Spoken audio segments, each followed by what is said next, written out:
Don't try to sneak into your room like that. I know what you've got behind your back. Records. More new records. Chris Bellman, thank you so much for joining us here on the Tracking Angle YouTube channel. And thank you very much. And you are in the room. You're in the mastering room right now, right? Glad to be here. Yes. Oh yeah. Well, except it's Saturday. Have you been cutting anything today? Yeah, I'm in the middle of a bunch of stuff for Rhino, so needed an extra day. Okay, we won't talk about top secret things because I don't want to pry into your workload there. So we go back a really long time, decades and decades, and Yeah. I've been to the studio there and seen you work. So how long have you been doing this at this point? Whole career started in '74. My career with Bernie started in '84. Oh, so you guys get along. No, we hate each other. And you cut in the same room. We do. We share the same equipment. When vinyl waned back in the day, we decided to keep our equipment, and we have a dedicated room for vinyl, and then we have our other digital rooms. And so when you go into the room, do you find it messy from Bernie, or does Bernie find it messy? Do you guys leave chewing gum stuck under the desk there? Not quite. We have to arm wrestle each other for time, though. It gets a little dicey. There's so much work going on in this one room.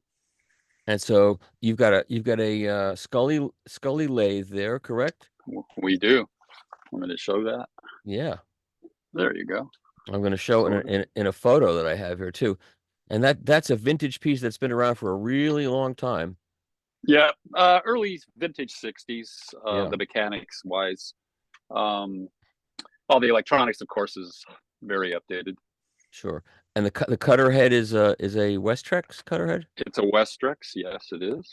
Does that account for some of the great sound you get or unique sound that you get out of your studio? I think it lends itself to our sound, if we have a sound, which some people say we do. It's a combination, of course, of all the equipment and the whole chain.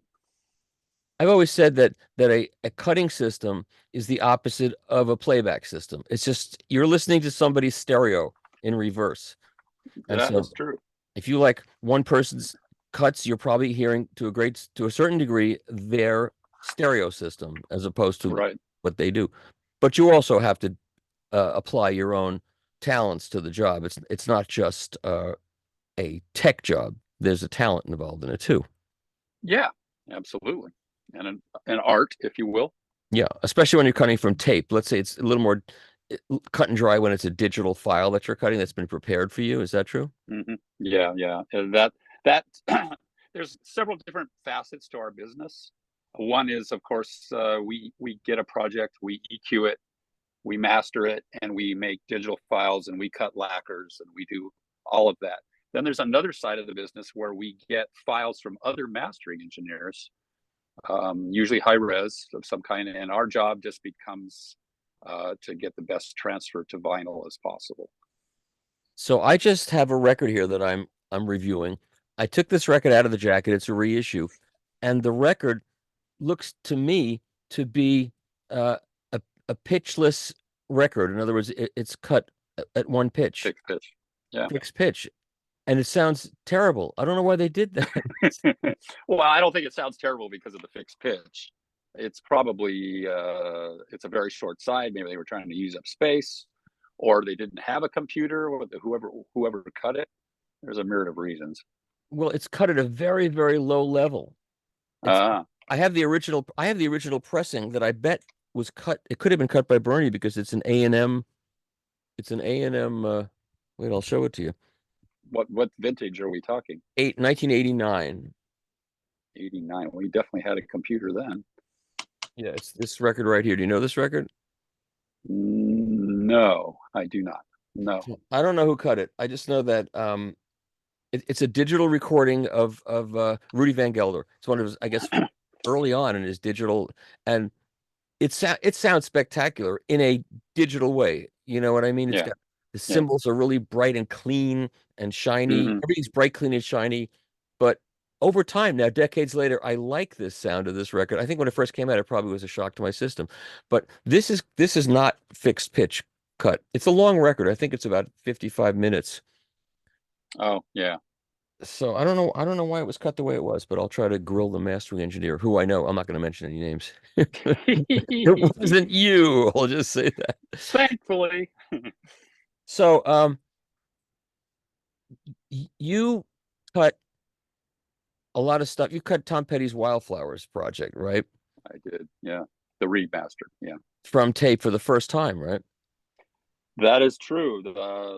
Ryan Uliate, Tom's engineer slash producer, was scouring the archives, if you will. He put his miner's helmet on and went in there, and they discovered all sorts of things. And that was one of the interesting discoveries that we discovered, that those tapes had never been assembled for the first release of that album back in whenever it was. And that was typical in those days. A lot of things that were recorded to tape were never turned into cutting masters, correct? Correct. Yeah, they just loaded them into workstations and then did all the editing digitally and then cut from a file. So we came to believe that that was in fact the case for that record, and we said, well, that's not going to stand. We're going to put the tapes back together, and we spent 3 days, laborious days, of recreating edits and spacing and fades and all sorts of stuff, and we got it back assembled in its original form, and then we cut from that source. And it sounds great. The record has never sounded better, I will say. Yeah, that thing came out great. Never sounded really that good. Wonderful. And then the multi-LP box, like 10 LPs are in that special box. The rest of them were cut from files, though, right? A lot of them were, but a lot of them weren't. Oh. It just depends. It depends on the project and what it was. I mean, the Wildflowers box. The Wildflowers box. Yeah, but there's multiple. Wait a minute. You're right. Okay, I'm getting confused with stuff. Because you do a lot of stuff. Most of the outtakes and alternate takes, if you will, were digitally sourced. Which makes sense, because you're assembling something, a collage of things to put together. I had the honor of proofing that whole box. I remember we sent that to you for the family, and that was really fun for me. And those were great. That was pressed at Record Industry, and it sounded great. There were only a couple of records that they recut in that series, but it was really, really good. That was fun. So speaking of fun, I have here something that I was at this event, and this was event. This. Were you there for you were there for this? Yes. I was indeed. Yeah. Direct to Bill Conliffe. Yep. Was that was fun to work on? Were you there working the lathe, or was Bernie working the lathe for that, you know? I don't know. We were alternating back and forth. It just depended on if he was playing producer or not, which he was 90% of the time. Yeah. But there he is, manning the ship, the captain of the ship. That was funny. And they had like the whole piano covered in I think it was covered in packing blankets somehow, because it was too loud for the other instruments, as I recall. I don't remember. Yeah, I think it was mixed live in the room, so of course, we had to cut down on leakage. That was fun. I mean, we turned our second lobby here outside the cutting room into a recording studio. It's quite an endeavor. I think you also did that. There's this controversy right now with the Marquee Moon album. You did a remaster of it in 2010 or 11. 12, I think it was 12, I believe. Yeah. And you got the tape, and there were no mastering notes in the box, correct? Nope. So in a case like that, what do? You get an original pressing and listen to it? I get something that's a source that I can refer to in terms of the original release. In this case, it was the original LP, so I was grateful for that. So I put up the tape. I run them sort of roughly parallel, sonically speaking, and try to figure out how close the tape is to what came out. Make appropriate adjustments. Try to get it the same level, etc. And then I go back and listen to the tape with those changes in mind, if there were any, without listening to the source, I'm sorry, to the original pressing, right, and decide where I can push it, where I can make it possible improvement, etc. right. Now the bass on that record, on the original pressing, was wanting, let's say. It's kind of low down, and the top end was pushed a bit in the upper mid range, right where Tom Verlaine's guitar is located. Yep. So Yep.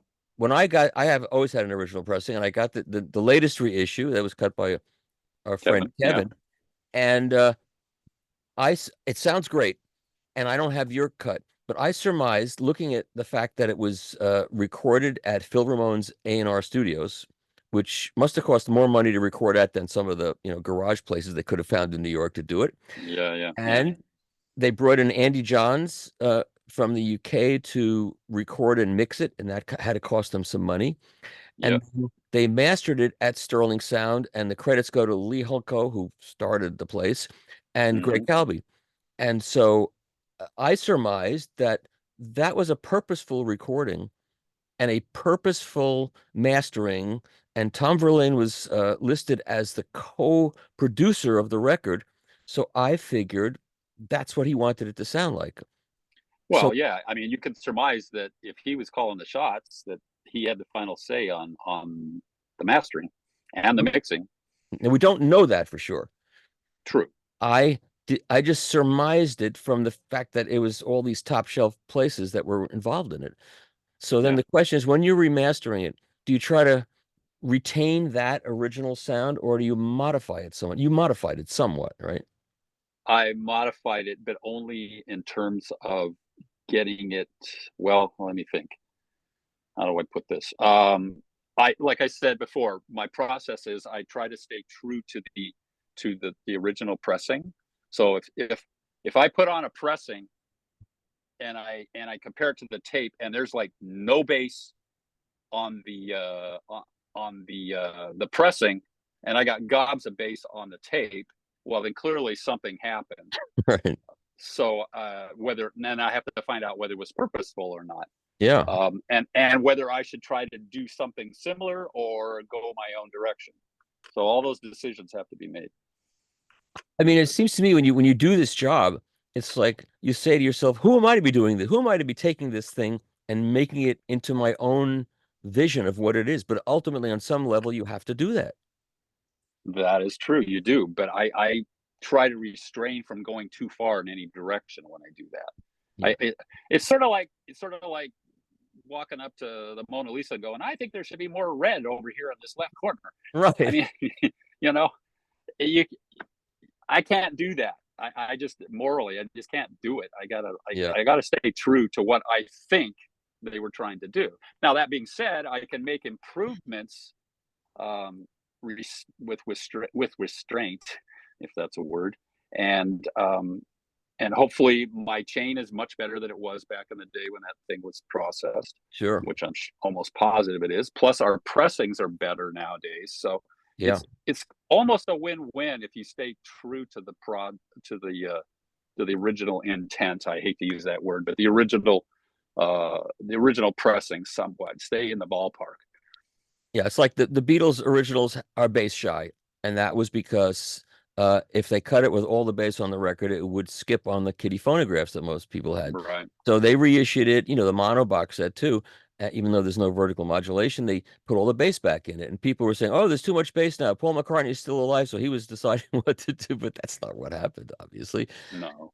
And then there's the Blue Note controversy where Rudy had to cut the bass and boost the mid bass so it would sound like there was bass on the record, and dynamically compress the record so they were loud, so they'd play on the kind of phonographs that people who bought those records could play.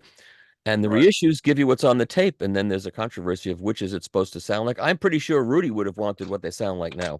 He wouldn't have wanted them to be compressed. I think he would enjoy it, and he'd be like, wow, you can actually do that now. Exactly. So let's move on to another project that I was there for, and you cut. Hopefully I was too. Oh, you were. You did it, and it's this reissue of Tommy. Yeah. That with Mr. Hobson. Mike Hobson, one of the pioneers of the reissue scene back when nobody wanted vinyl. There were a couple of people Absolutely. we'll talk about. One is Mike, and he made sure that the jackets looked just like the originals. He worked really, really hard. So this record is now going for like $500 or $600. That's amazing. Which is amazing. I think we need to recut that. Get the price down. All of those things are like that. So I was there for that, and because they asked me to bring my original British track record pressing, so you could put it up on the turntable and play it against the tape. And one of the things you guys found was that certain tracks were sped up. It wasn't like a problem with the tape machine, because that's another issue we could talk about. It was literally sped up because they felt that the performance was lagging or the interest was lagging, and they sped it up. So then you had to make a decision. Do we give you what's on the tape, or do we speed it up also? And you sped it up, right? And we made the changes. Yeah. Mike had to make that decision ultimately. But as I recall, on a lot of those VSO, variable speed oscillator situations, you're moving it because it's not quite in the pocket tempo wise and possibly even tuning wise. So if you can move it slightly, the speed, all of a sudden it falls into a pocket and you go, oh yeah, there it is. Yeah. You know, you feel it better. So sometimes it's a creative call. Sometimes it's a problem with a machine call. So you're making a correction. You never really know. But in that case, I think it was a creative call. Yeah, as I recall it was that. I mean, when they reissued Beggar's Banquet, they sped it up to the right speed because it was always at the wrong speed. I mean, tape recorders in those days, you turn it on in the morning and it would be whatever speed it was. Do you have that problem been solved now? Like when you turn you don't have that problem. No, we don't have that problem. The power, it's a power problem basically. Yeah. So if you have rock solid power and clean out a lot of the garbage on the line, that doesn't happen anymore. So I went out for lunch that day. We all went out for lunch, and you stayed back, and you were nice enough to cut this. Oh, which is side 45, right? Yeah, side 3. And this lacquer is now 2006. And I kept it, I digitized it, and I kept it hidden. And then one day, a couple of years ago, I said, you know what? Why am I doing this? Why don't I take it to shows? Let people hear this. Let them freak out and hear how good this sounds. And I've played it a lot, and it still looks, it hasn't gotten moldy. I don't know what it is about this particular lacquer, and it still sounds phenomenal. Well, I would venture to guess, depending on how many times you played it, that it's starting to get a little soft on the top end. But, you know, those things, if you treat them nice, they'll last quite a while. And you don't play them too often, and you don't track them too heavy. Yep. Well, when Pinball Wizard starts, you know, I played this in the past 6 months for people at a show. And when Pinball Wizard starts and that first guitar, bang, it knocks people on their socks almost 10 years, 20 years later. And then sign of a great recording. Yes. And you cut this one and signed it for me. Oh, and nice. This is Underture. Underture was always the cut that when you get to the end of the side, you get it and change the slide because it's just it goes on and on, or it's just Keith drumming. But it's actually great. The reissue, it's a virtuosic performance, and this is like, it sounds unbelievable. So nice. That was you did a great job with that. That was a great reissue. Thank you. I think that was a good seller for Mike too, as I recall. I'm sure it was. So let's talk about lacquers for a second. So there was when the Apollo lacquer fire happened, all of a sudden there were no lacquers other than what you could get from a small company in Japan. Correct. And that company stepped up to the plate, and now there's not a lacquer shortage, correct? Yeah, apparently so. It's quite amazing. But they definitely increased their line. They increased their output, and their quality stayed the same. So kudos to those guys. I don't know how they're doing it. Bernie and I just are shocked. But so you never run out. You don't run out anymore. Well, we're constantly ordering like months ahead of time to make sure of that. But yeah. And the quality is uniformly good?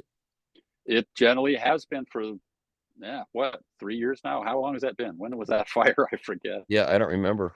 I just remember there were a couple of big fires. Like there was that fire, there was a fire at the Palace pressing plant. I don't know if you remember that one. That was Yeah, also pretty shocking. And then, of course, the big Universal fire, which was doubly shocking. But less was lost in that fire than the New York Times reported. I mean, New York Times reported all kinds of stuff that was burnt that wasn't burnt. Otherwise, a whole bunch of reissues wouldn't have come out. So yeah. I actually got to visit the Transco factory in Elizabeth, New Jersey, back in the 80s when nobody cared about vinyl anymore. I got to go there and see how they make the lacquers. It was fascinating, but I took pictures, but I didn't take video because nobody had video cameras at that point. Very few people had video cameras. I wish I had that because it was fascinating. And then when they moved it, I said, wait, they're going to move it into one factory. What if there's an earthquake? The whole thing could get destroyed. I never thought about a fire, which I should have thought about because that stuff is highly flammable, but yeah, that was a bad situation. Very bad. And man, air quality must have been ugly when that thing went up too. Yeah, and they're not going to rebuild it, looks like. You know, they keep talking. There's little dribbles of talk now and then that we hear. Oh, somebody's going to do something over in Nevada, and then it just never pans out. So I don't. Bernie and I can't figure it out. But it would be nice if we had another supplier, just to say that we just did. To have, yeah, just as backup, if nothing else. And close enough so you could just drive over and get some if you needed. There you go. Yeah, stop in Vegas. Okay, so let's move forward to another project, and this is one that that you cut that I brought you on board to cut, and this is Patrick's new record. Yeah, which you cut and sent me some acetates, and it was spectacular. You did an amazing, and Bob Ludwig did the mastering in Portland and sent you the files. And then how much work do you have to do to get that cut? That probably an hour and a half worth of listening to it, make sure, and making test cuts, etc. When I'm cutting from a file from Bob specifically, his files are so spot on 99.9% of the time that I don't have to do anything except find the proper level to get the transfer right. Right. Occasionally there's a DS situation. There wasn't one on that. Very rare. He being a cutting engineer, of course, way back, he's very conscious of all the pitfalls of cutting. So he pretty much takes care of it. So my job gets really easy. Okay, so let's go back one step here to the de-essing situation. When you're cutting from tape, and there are some nasty sibilants on a tape, what do you put a de-esser in the circuit, or do you make a copy of that section and de-ess it and cut it back into the tape? I know some people actually do that. What do you do? Depends on the source. Now, if it's a really old source, like an old Neil Young record, for instance, right, I don't really want to be dicing and slicing on his masters more than I have to. So I will insert a de-esser into the circuit. But I can spot de-ess. I don't need to have it in for the whole song. Oh, can you I can specifically isolate certain S's, and then I just perform it as I'm cutting. I just turn it on, turn it off. I see. So, and what exactly does it do? It pulls the energy off of the specific frequency of the S in this case, in a word, a syllable sound kind of thing. And it reduces the energy in that one spot. Now, and there's another way to do that, and sometimes it works better without the de-esser, and you can do it with EQ.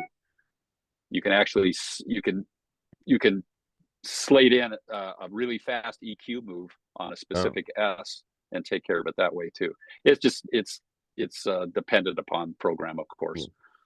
Now, some of these sibilants are actually caused by the microphone, right? Some microphones are sibilanty, if there's such a word. Yep. Excuse me. Yes. Or the singer, sometimes they have more S's in their vocals than others.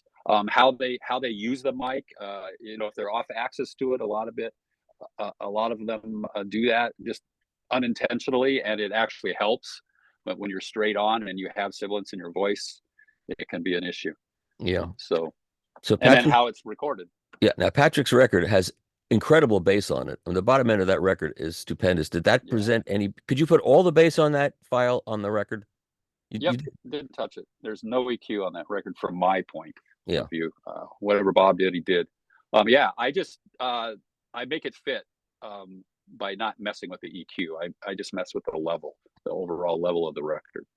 You know, I brought the lacquers or acetates that you cut for me to the Munich show last year, and they love that kind of prog rock in Germany. And there were these guys that I played it. This guy followed me around room to room wherever I played it. So here's the artwork for the record, by the way. Oh, oh yeah, cool, simplistic. Yeah, I like it. I have pages and pages of variations that he was considering, but he finally settled on that. And I just spoke to Patrick yesterday, and the response to this from Files has been tremendous. He's going to do one of those NPR tiny desk things, and the guy from the Wall Street Journal loves it and says I play it every day, and I think this is going to be a big deal. So cool. That's very cool. Excited to be involved in this. How many units are you pressing up for that? Can I say? Can I ask? I don't know that, but I think it's gonna really. I'm hoping that when I go to the next hi-fi show after the record is out, well, I'll bring test pressings to every show I go from now on. But when it comes out, that record, certain tracks on that record will replace Hell Freezes Over and Couldn't Stand the Weather and 3 or 4 of the other things that we always hear, because it's time to make some changes. But boy, on a big system, this record's going to kick people right in the butt. It's so much fun. There's so much cool stuff going on. Yeah, it is. It's a good record. The production values are really tasty. And he's got a Martin Barr on guitar, and he's got Ian Anderson on flute, and Tony Levin's the bass player. And I think he told me that Jeff Beck was supposed to play on it, but the guy went and died on him. So how dare he? Well, so that's exciting. So are there any? That's very cool. Any projects that you've done that, like, well, you cut a lot of Neil Young stuff, right? Yep. But does he ever show up? Who shows up from does anybody show up from Neil's people? It depends on the project, because he changes producers occasionally, but he seems to vacillate between a couple of guys, and either one of them will show up for mastering sometimes, but not always. But I pretty much know what they want, sonically speaking, and they like what I do. Thankfully, he's a great client. Yeah. So I make them tests, and they critique, and we make a set of changes, maybe, and sometimes I nail it, and on it goes. So I assume that usually people, when you're done, they love what you do and they're happy. Has anybody ever like called them and said, "This sucks, do it over"? Has that ever happened? Yeah. Back in my early days, Back in the old days, not so much anymore. Nah, I think my track record is pretty good nowadays. I'm glad to say, but you can't please everybody all the time. That's right. I know that all too well, believe me. Now, you ever turn down a project? You know, there are some people, I get these comments and you see them on the internet. Well, why did he bother? He should have turned that down and not done it. You ever get that? I've read that. I don't typically try to turn down projects unless it's a scheduling conflict or something. Yeah, I mean, why would you do it? I'm just turning down business. Yeah, you provide a service. You're not a preacher or a faith-based moralist. You're cutting records for what people want. Yeah, it's a job. It's definitely a job, no matter what people think. Now, I happen to enjoy my job, so generally, it's been a great career doing what I do. But that being said, sometimes you get to work on stuff that you're not really identifying with, and it becomes laborious at that point. So if you still do it, if you're cutting newer stuff from Files that's dynamically compressed, that is overloaded in the bass or under, and you just have to do it. You just have to do it, and you get paid, and that keeps the lights on, right? So. Yeah, absolutely. People, I know. Right now, I'm working on something that's kind of like that. Well, we won't talk about it. There's a record coming in. There's I'm not going to mention what it is. A very famous record's coming out. The tape on it is shot. It's been reissued by a couple of labels, and the tape is awful. And it's coming out again, cut all analog. And whoever's cutting it has to do it because he was asked to do it. But that's what happens. Yeah. That's what happens. I personally think they shouldn't really use tapes that are damaged like that. I don't care if it's a piece of art that's gotten damaged over the years, so you should leave it alone. Have you ever cut from a needle drop? No, thankfully. I mean, sometimes actually, I take it back. I probably have for some not professional kind of people. Yeah. Yeah. I mean, sometimes there are no tapes. Like there's a record called Mel Torme and Friends Live at Marty's. You know that record? Yeah, I've heard of that. It's Yeah. a phenomenal sounding record. It's really one of the best live recordings I've ever heard. And I learned about that record from a guy named Jason Bloom from Apogee Loudspeakers. He's passed away since then. And there's no tape. No one could find the tape. So you could buy a CD on Amazon cut from a not that good needle drop. Wow. Too bad. Well, if you got to have it, you got to have it. Yeah. It doesn't matter. I mean, a CD from a needle drop is one thing. What does a record sound like made from a needle drop? Does that get weird? Yeah, it gets weird, but you got disc noise on top of disc noise, so it's a lose-lose proposition, if you will, sonically. Sonically speaking, and all, and you're at the mercy of whatever cartridge they were using, and there's a whole lot of variables there. So yeah. So why do records sound so great? I mean, there are lots of problems with cutting a record, right? There's a lot of tons. Tons of problems. Why do they sound so great? Do you know, or is it just one of those mysteries of? My personal feeling is that it's ingrained in our DNA. All the certain generations, the people that grew up with records, much more so than newer generations that didn't. Well, Chris, what's driving vinyl now is young people. Yeah, I know you were going to say that. Yeah, it's true. But I think it's a curiosity thing. I think they find it cool. It's retro. It's tactile. It's large. You can read it, and you got pictures, and you got all this other stuff besides a file that you downloaded and never saw anything, and you play it and you go, well, I like it or I don't like it. There's much more of an experience to it. I think there's some of that, but it's like Joe Harley tells me the Tone Poet series, the demographic of those records is 35 to 40. Interesting. Yeah. It's not my generation is mostly dead now.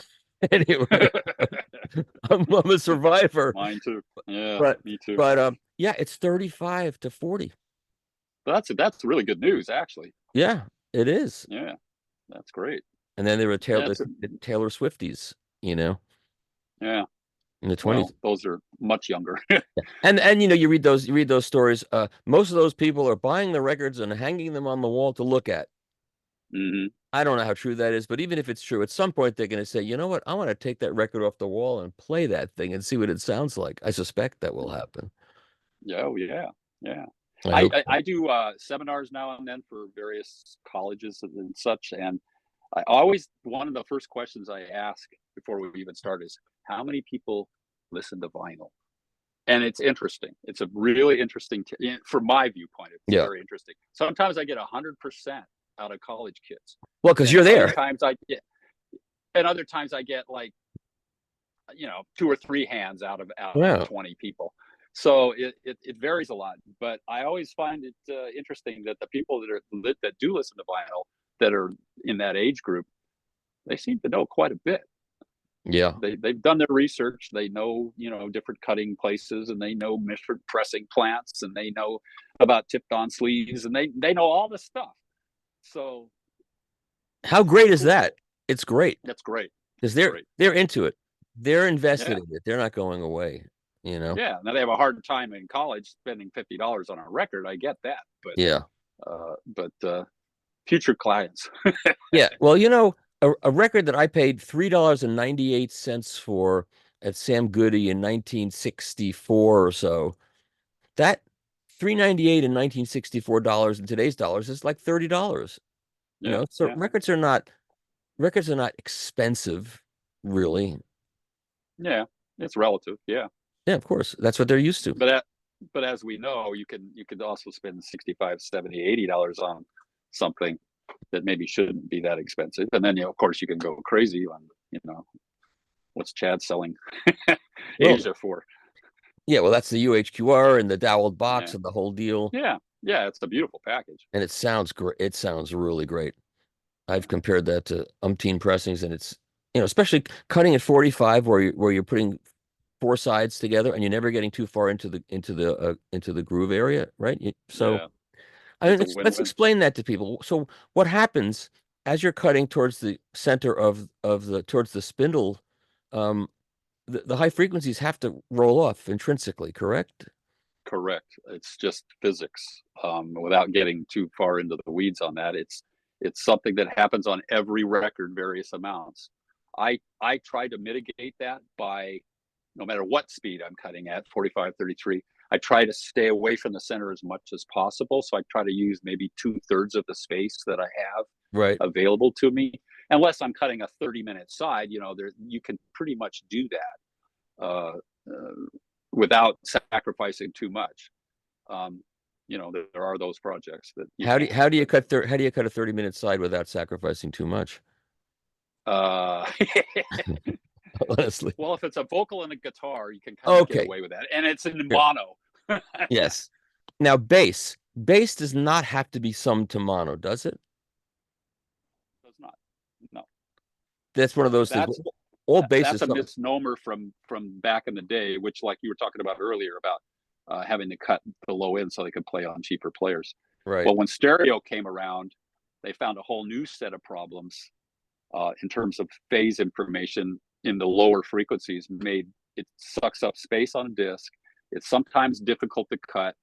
And on the old jazz recordings where you have it recorded, hard left, hard right, and the bass is sort of in the middle. Yeah.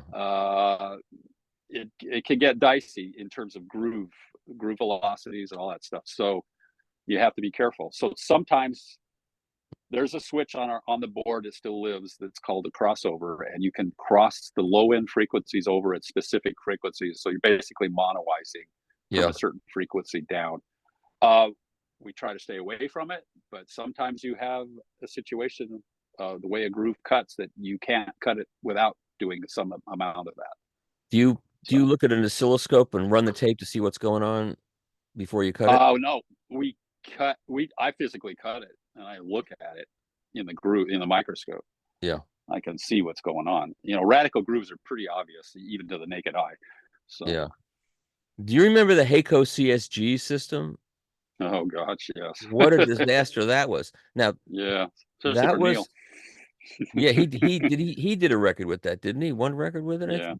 Yeah. A lot of Warner Brothers cut a lot of records with that, and those things were put into the tape, I believe, at some point. So you can't fix that, I don't think. Oh no, it was, well, unless you made a tape copy. It was a box that you plugged in when we were cutting 45 singles for radio play. So they like to hear stereo and mono back in the early days. So when we did the mono version, a lot of times we would use a CSG to push the center back a little bit. You had the ability through phasing circuitry to move the center in and out, because as you know, you get a lot of center buildup in cutting a mono record. So you can kind of mitigate some of that interest. Well, so it played nicer on radio. Yeah. Well, also, at the time when the labels decided they were not going to have separate mono and stereo pressings, and it was only stereo, and they would send the stereo records to the FM stations, and they would play it, and people listening in mono in their car would lose they would lose elements in the mix. Yeah. So that this Haeco CSG was on albums, was also on like some great recordings like the Beau Brummels Bradley's Barn and the Everly's Brothers Roots. It's right on the stereo record. And they said this record employs the Haeco CSG system as if it was a good thing. And then well, they thought they were doing the right thing. Yeah, but it's literally it's an outboard piece of gear that you put in between on the output of your cutting console before the lathe, and then you play with it until you get it the way you want it. Yeah, well, that was a disastrous period of time. I didn't even know what it was. I just thought I put a record and go, this record sounds terrible. Ugh. Yeah. Well, it's another box in the chain. Yep. Have you ever come across a tape that you just couldn't cut it? It was just too difficult to cut? I came across one back in the 70s that I couldn't cut without doing that crossover. And that was because there were two drummers and they panned them left and right. Oh, was it a Grateful Dead record? No, I don't remember what it was, to be honest. But Yeah, and back in those days, the cutting computers weren't that good as they are now. Yeah. So yeah, I couldn't cut it at any kind of level without summing some of the bottom. So yeah, Clear Light had 2 drummers too, but I don't think you cut that one. That was before your time, I think. No, yeah, that was cool. maybe. So how long are you gonna keep doing this? Forever? I'm going out on the board. No, I don't know. I work 4 days a week now. I take Fridays off generally, although here I am on Saturday. Hard to say. I like my job, Michael. I like my gig. Generally, I don't like having to drive into where I have to drive into. But other than that, once I'm in the studio, it's usually a blast. And except for the pressure, there's always pressure. We're at the end of the chain, so yeah, you got those deadlines that seem to slap you in the head a lot. Yep. Now, are you and Bernie looking for young people to mentor so that you can bring up a new generation of cutting engineers? I wouldn't say we're looking, but we have a couple of guys that already work here in different capacities that have shown great interest and have started to learn how to cut. A couple of one of them actually does a lot of straightforward cutting, just transfer kind of work. Yeah, and does a great job. So, yeah, I wouldn't say we're mentoring anybody from outside, but we're mentoring from inside. Yeah. Yeah. Well, that's better actually. Yeah. So when I used to visit you guys, I would see like the master of Kind of Blue, a 3-track master sitting in Bernie's room or your room too. And then I'd come back a year later and it was still there. And I say, Bernie, what is that? That's still here? He goes, I call them, but they don't pick it up. Does that still happen? Not as much anymore. They're more cognizant of where their tapes are, but it definitely was a problem back in the day. Okay. There was a time where we had Michael Jackson's Thriller tapes sitting here for like a year and a half. Wow. And they were just in our library, and we kept calling them, going, "Hey, we don't want these here." yeah, we'll send somebody, but nothing ever happened. So, but they don't do that much anymore. I remember when Tom Beery worked at Warner Brothers and he wanted to do a bunch of vinyl reissues in the early 2000s, and nobody was really into vinyl at that point. And the Warner Brothers executive said, "Sure, Tom, do whatever you want, have fun, take the tapes." And you guys cut them. I think you cut a bunch of those. I think Bernie cut some of those. Yeah, and those were really good. They did Joni Mitchell's Blue. They did some Van Morrison. I mean, Tom had good taste. But now all those tapes sort of live on this coast. It's the problem starts to happen when they're on the other coast. Yeah. And they don't want to ship them, or they pay somebody to carry them out or whatever. And nowadays they won't let them out anywhere, even on the same coast. Yeah, well, Warner Brothers still lets tapes out, and because a lot of them actually go to Europe for the ERC reissues. He gets master tapes. Okay. It's interesting. Yeah. He released this guy released Crosby, Stills and Nash, that first record, and he cut it flat. He put the tape up on his vintage Lyrec Ortofon tube cutting system and just cut it flat. Yeah. And because the people that spend $300-400 on a record, for some reason they want the document of what it is. It works great for his classical titles because most of them are really made ready to go.